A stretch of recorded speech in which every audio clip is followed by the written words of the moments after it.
Shalom semuanya. Pada kali ini kita akan membahas mengenai special type of graph. Ini adalah topik lanjutan dari minggu lalu. Ya, jadi mengingatkan kembali mengenai graf berarah pada graf 4 ini untuk nilai degree-nya ya. Pada vertex pertama, degree ini pada vertex 1 adalah 2, sedangkan degree out-nya adalah 1. Kemudian untuk degree in-nya pada vertex 2 di sini yang tanda panah menuju ke vertex 2 ini terdapat 2. Sementara degree out-nya ada 3 ya. Untuk degree in vertex 3 ada 2, kemudian degree out-nya 3 ada 1. Dan yang terakhir degree in untuk vertex 4 ada 1 dan degree out-nya ada 3 ya. Ada 2. Tuh, ini harusnya 4 ya. Tuh. Oke, jadi degree out 4 ini ada 2. Nah, sekarang teorema jabat tangan. Teorema jabat tangan berbunyi bahwa jumlah derajat semua simpul pada suatu graf adalah genap, yaitu 2 kali jumlah sisi pada graf tersebut. Dengan kata lain, jika graf dengan vertex dan edge, maka sigma dv-nya itu adalah 2 kali edge. Coba kita akan tinjau pada graf 1 di sini. Kita bisa menghitung jumlah degree-nya. Degree untuk vertex 1 ada 2. Kemudian degree vertex 2 ada 3 ya. Degree vertex 3 ada 3 dan degree vertex 4 ada 2. Sehingga kalau kita totalkan jumlah degree-nya adalah 10. Nah, 10 ini sesuai dengan teorema jabat tangan ya. Kita bisa mencari jumlah sisinya ya, bisa mengetahui jumlah sisinya bahwa di sini terdapat 5 sisi. Maka ini sesuai dengan teorema jabat tangan ya, yaitu sigma dv sama dengan 2 kali h. Jadi 10 itu adalah 2 kali 5 ya, jadi h-nya itu ada 5. Kita hitung, di sini ada 1, 2, 3, 4, 5. Sesuai ya. Kemudian untuk graf 2, untuk degree 1-nya ada 3, kemudian degree 2 ada 3, degree 3-nya ada 4, karena di sini ada loop ya. Sehingga total degree untuk graf 2 ini ada 10. Sehingga 2 kali jumlah sisinya ada 5 juga. Yang mana saja? 1, 2, 3, 4, 5 dengan loop. Nah, untuk graf 3 kita juga akan tinjau. Untuk degree 1 ada 2, degree 2, degree vertex 2 ada 2, degree vertex 3 ada 3, kemudian degree vertex 4 di sini hanya ada 1 ya. Dan untuk 5 ini tidak memiliki degree karena ini adalah isolated vertex. Sehingga kalau kita totalkan jumlahnya ada 8. Nah, 8 itu sama dengan 2 kali 4 sehingga H-nya ada 4. 1, 2, 3, 4. Tuh ya. Jadi ini yang disebut sebagai teorema jabat tangan. Nah, kalau ada pertanyaan seperti ini, berapa banyak sisi pada graf yang memiliki 10 simpul? Dengan masing-masing simpul memiliki derajat 6. Jadi vertexnya ada 6. Banyak sisi pada graf yang memiliki 10 simpul, ini ada yang memiliki derajat 6 ya. Nah, berdasarkan teorema jabat tangan, maka kita bisa mencari nilai H-nya ya. Yang ditanyakan adalah H-nya. Karena jumlah derajat simpul adalah 6, sehingga 6 kali 10 ya, yaitu 60. Maka 2 kali H-nya itu adalah 60, sehingga H-nya itu adalah nilainya 30. Jadi jumlah derajat simpul tersebut adalah 30.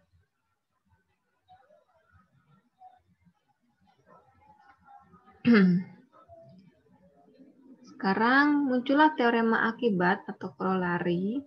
Untuk sembarang graf G, banyaknya simpul berderajat ganjil selalu genap.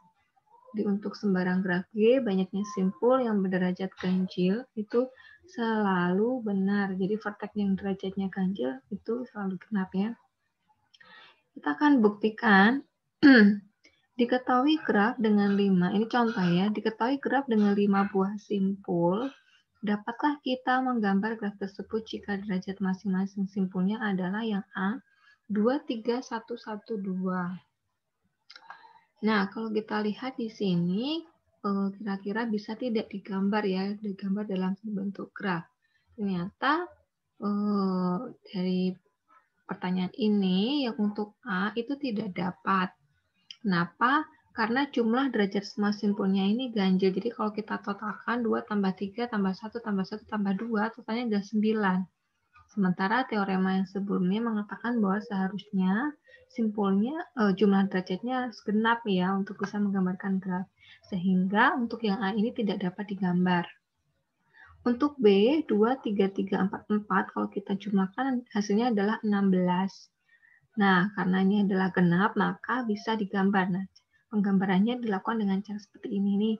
Contoh gambarnya ya, boleh juga bentuknya berbeda dengan ini ya, tapi konsepnya sama, yaitu memiliki derajat yang simpulnya genap ya. Itu. Nah, kita akan lihat apakah keempat graf ini ya, jadi mungkinkah bisa dibuat graf sederhana ya dari 5 vertex atau 5 simpul pada graf ABCD ini. Jika mungkin berikan satu contohnya, jika tidak mungkin berikan alasan singkatnya. Jadi caranya ya tinggal dibuat ya, ini adalah vertex 1, 2, 3, 4, 5 ya dengan derajat masing-masing. Jadi silakan ini dicoba digambar ya. Nanti tuliskan ini sebagai latihan 1 ya di forum diskusi. Ini saya kasih keterangan latihan 1 ya. Ini latihan 1. Coba digambar dalam bentuk graf, apakah mungkin terbentuk graf sederhana. Silakan. Oke, kita lanjutkan. Inilah graf sederhana khususnya ya. Yang pertama, graf sederhana khusus itu ada graf lengkap atau complete graph. Graf lengkap ialah graf sederhana yang setiap simpulnya mempunyai sisi ke semua simpul lainnya. Jadi, graf ini mempunyai sisi ke semua simpul lainnya. Graf lengkap dengan n buah simpul dilambangkan dengan Kn. Jadi, n itu banyaknya simpul. Jumlah sisi pada graf lengkap yang terdiri dari n buah simpul adalah n kali n-1 per 2. Jika ada dua simpul yang berbeda yang tidak dihubungkan oleh sebuah sisi, ini disebut sebagai graf tidak lengkap. Jadi kalau ada yang tidak connected, maka disebut sebagai graf tidak lengkap. Nah, berikut ini adalah contoh-contoh untuk graf lengkap, yaitu K1 juga termasuk, K2, K3, K4, K5, dan K6. Ini adalah contoh dari graf lengkap. Jadi kalau bisa kita lihat di sini derajatnya sama ya pada masing-masing simpulnya. Jadi mempunyai sisi ke semua simpul. Tuh. Kemudian selanjutnya graf lingkaran. Graf lingkaran juga merupakan graf khusus ya. Ini merupakan graf sederhana yang setiap simpulnya berderajat 2. Graf lingkaran dengan n simpul dilambangkan dengan Cn. Jadi pada graf pertama ini disebut sebagai C3 ya. C3, C4, C5, C6. Nah, ini adalah graf lingkaran yang ciri khasnya adalah derajatnya 2 pada setiap simpulnya. Selanjutnya adalah graf teratur atau regular graphs. Graf teratur merupakan graf yang setiap simpulnya mempunyai derajat yang sama. Apabila derajat setiap simpul adalah R, maka graf tersebut disebut sebagai graf teratur dengan derajat R. Nah, jumlah sisi pada graf teratur itu adalah N kali R per 2. Jadi jumlah sisinya bisa kita cari dengan cara N kali R per 2. Ya, ini adalah graf teratur ya. Selanjutnya adalah graf bipartit atau bipartit graph ya. Graf G yang himpunan simpulnya dapat dipisah menjadi dua himpunan bagian, yaitu menjadi V1 dan V2. Sedemikian sehingga setiap sisi pada G menghubungkan sebuah simpul di V1 ke sebuah simpul di V2. Nah, inilah yang disebut sebagai graf bipartit dan dinyatakan sebagai graf V1 dengan V2 ya. Jadi ini adalah contoh dari graf bipartit. Nanti kita bisa ubah dalam bentuk lain gitu ya. Yang artinya simpulnya itu dapat dipisah menjadi dua bagian. Ini sebenarnya pengertian dari graf bipartit.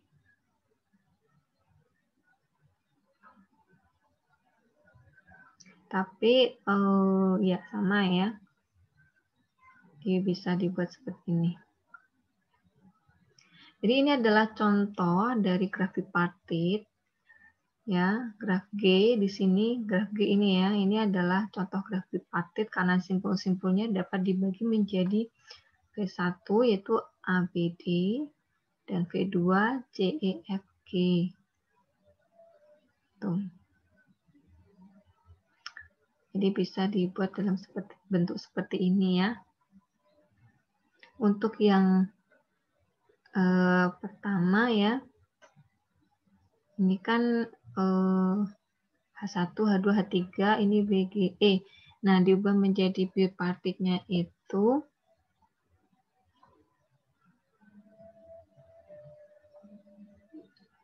iya, seperti ini ya. Ini adalah graf bipartitnya. Jadi, kalau kita lihat bisa terbentuk adanya V1 dan V2 di sini.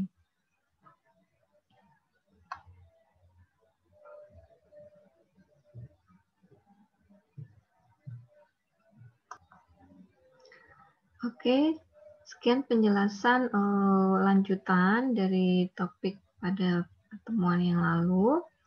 Dan nanti masih akan ada penjelasan lagi. Kita akan masuk ke topik yang baru ya. Tapi masih dalam lingkup graf. Terima kasih karena sudah menonton dan menyimak serta memahami. Semoga ini bermanfaat. Tuhan Yesus memberkati.